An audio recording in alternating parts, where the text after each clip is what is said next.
This is a demonstration of the Acid Series Drop Count Test Kit using EndPoint ID procedures. Please refer to the appropriate EndPoint ID Plus instruction sheet while watching this training video.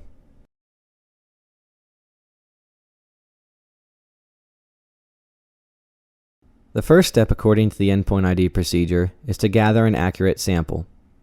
The smallest change in sample size will lead to inaccurate results.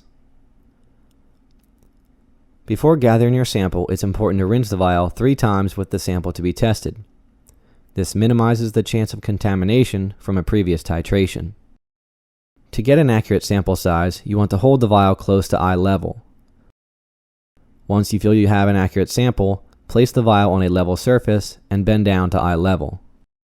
When performing a drop count titration, a white background can provide contrast to better see the color changes.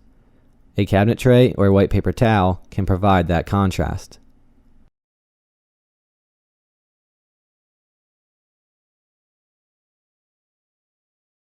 Once you have gathered an accurate sample, the next step according to the EndPoint ID procedure is to add 3 drops of phenolphthalein indicator. The bottle contains a dropper tip, so it's important to hold the bottle vertically to get a consistent drop size.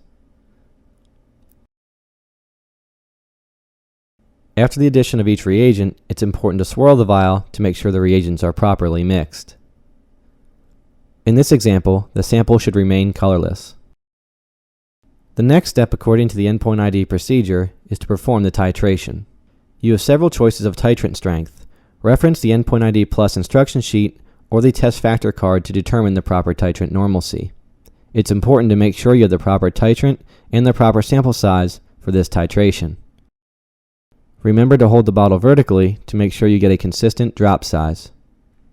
After the addition of each drop of titrant, you want to swirl the vial to make sure the sample is properly mixed. Count the number of drops during this step. According to the EndPoint ID procedure, the titration is complete when the sample is changed from colorless to pink. Multiply the number of drops by the conversion factor to obtain the amount of product.